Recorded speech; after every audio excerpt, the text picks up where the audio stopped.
Are you retired or about to retire? Do you like to travel? Have you ever wondered what it would be like to do a long RV trip? In this video, we are starting on a multi-month trip in our RV. Our first stop is Tucson at the Pima Air and Space Museum, and we're also going to do a cooking class in the RV. So no trip is perfect though, so come along with us on our ups and downs. We'll share the journey with you and what we learned along the way.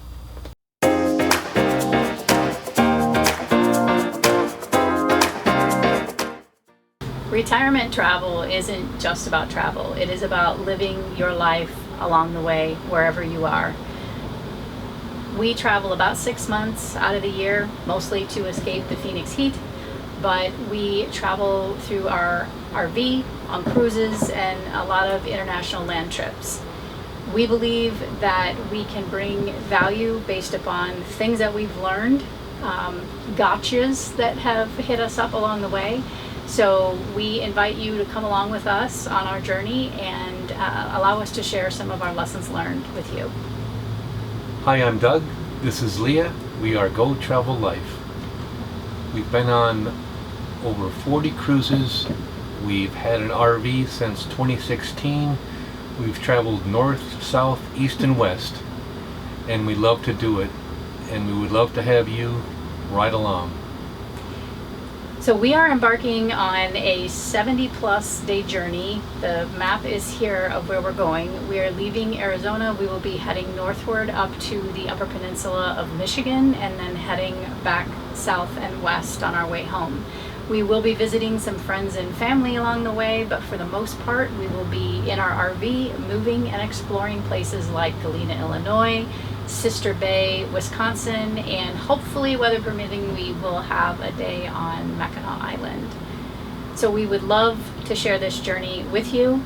Our first stop will just be in Tucson, Arizona, which I know, not far from Phoenix, but when the RV has been in storage longer than 30 days, we like to go someplace close to home to make sure that we don't have any issues that we need to address before we get out on the open road and longer trek. But let's start off with a tour of the rig. This is our 2021 Winnebago View. It's a Model D, which means it has a Murphy bed. It's 26 and a half feet long, and we find it really easy to drive. I think Leah wants us to come in. As you can see up top, we have a bunk that we put the grandkids in when they're with us. The captain's chair swivel for extra seating when we're parked. Has a nice sized dinette, fits four, and it's a lot of storage underneath. In the kitchen, we have dual sinks. There's a convection microwave air fryer combination. There's two stovetops, one for induction, one for propane. Good sized refrigerator, which we do fill a lot of times. Nice closets and a pantry on the left. There's a closet in the bathroom. The shower, pretty good size. And this is the Murphy bed. This is the Murphy bed when it's down. It's a short queen. It's very, very comfortable, and we really just love this RV.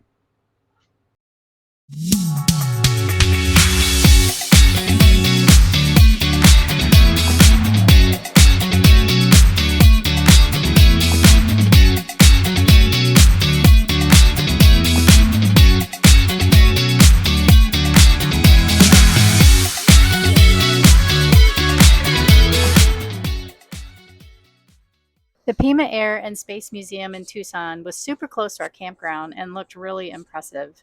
The museum has been open since the mid 1970s and they keep adding to the collection. They have 80 acres of property and nearly 400 aircraft, some civilian, some military, and even some commercial planes. This crazy looking contraption is a gyrodyne rotor cycle. It was originally designed by the U.S. Navy, then adopted by the Marine Corps as a one man helicopter battlefield observation. It was used until 1959 and then phased out by the Marine when the Marine Corps thought it was way too heavy. The Red Jet is a British Aerospace Hawk, a jet trainer for the Royal Air Force for over 40 years, starting in 1974.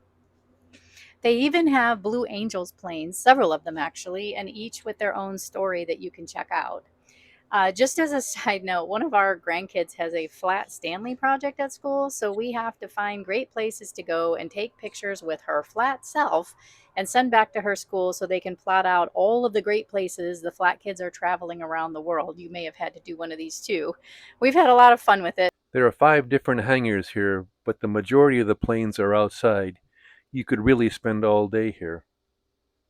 Up ahead, we see some Blue Angels, more Blue Angels jets, along with the Harrier. What's cool about the Harrier is it can take off and land vertically. You may remember one of these from the '90s movie with Tom Arnold and Arnold Schwarzenegger called True Lies. Depending on when you visit, remember it can be very hot and dry here in Arizona. Bring water, wear a hat, bring your sunglasses. They do have a shuttle on a schedule for an additional fee if you'd rather not walk, as the grounds are just huge. I also found it interesting that they had an ANA Dreamliner 787 on site, as those are actually currently in service. But I learned it is a prototype aircraft that was used for flight testing and certification before the real Dreamliner entered service in 2009. So this is pretty cool. These can be quite the luxury aircraft. So my only wish here was to see the inside, but you can't do that here, unfortunately. This is a Boeing 707 called Freedom One. It was used for VIP transport, and it also brought home the American hostages from Tehran in 1981. Next up was a plane labeled Air Force One. It was used by President Kennedy and Johnson, and it was the last Air Force One to have propellers. I mentioned there are specific hangars to visit, and this one in particular highlighted vintage World War II aircraft. This is a German developed aircraft in World War II and was known as the V 1 Flying Bomb. This was first launched on June 12, 1944, and targeted London. Over 5,800 of these missiles struck England, causing more than 8,000 casualties. This plane I am highlighting here is a B 24 Liberator and was one of the most widely produced bombers of the war, with over 18,000 built. Last one we'll highlight is the Blackbird. It's considered a legendary aircraft. It first flew in 1962 and was designed to outrun missiles and considered one of the most advanced spy craft ever built. You can spend hours at this museum. We've barely touched on what all you can see. So if you're in the area, we definitely recommend a visit. Everybody, I am doing something super exciting today that I wanted to share with you. We have a travel agent who has a very good relationship with Oceana Cruises, and occasionally they do these cooking classes and they will let the travel agents invite customers. So I jumped on that because I love to learn new things, love to cook. But just so happens that we are out in the RV right now. So I took a look at the recipe and what all was required, and I thought, I can do this. So this is my setup.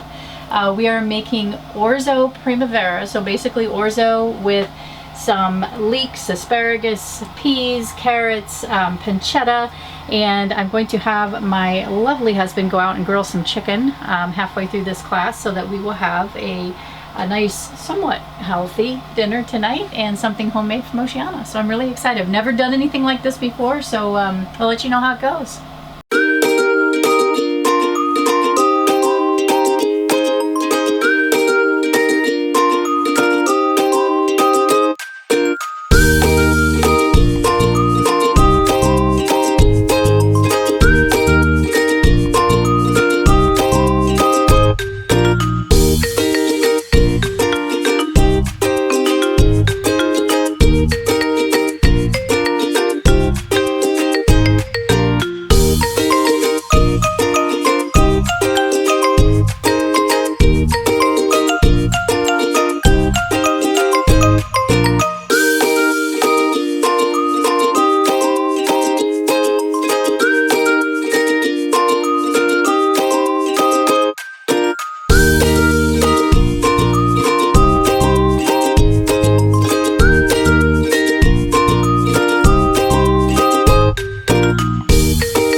very non-conventional because I'm taking the orzo and we're going to put it right into the pan, just like that. He said so. Just like you do with risotto.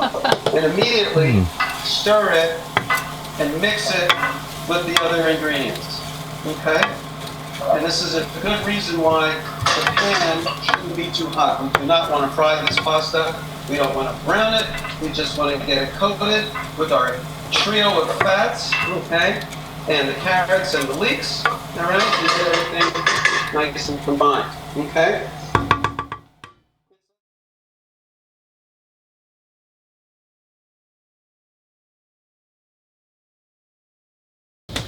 Hey everybody, as promised, we wanted to end this episode with a recap of things that we have learned, some tips, tricks, and gotchas for this particular leg of the trip. This one was a bit short, but we did have a couple things happen. So, Doug, you want to share what you had to fix? Yeah, I had to fix some cabinet hinges, and cabinet screws had fallen out because of the vibration. So there were several different things that need to be tightened, and I got those all done. Which is always an issue on these trips. A note about our car that we tow is that we tow 4 wheels down. And what that means is that you cannot back up. And so it's a little bit anxiety laden to get gas sometimes, or fuel up the car sometimes, because maybe a gas station is super busy, or it's just not, they don't have enough space for us to maneuver the RV towing the car to get to. Usually the diesel pump is one of the last ones and only on the end. So one of our best practices is we will find the nearest gas station to the campground, and we will fuel up before we check into the campground and get parked for the night. It makes for a much less stressful morning. So again, this leg was pretty short trip. Hope you've enjoyed following along with us, and we look forward to seeing you on the next episode.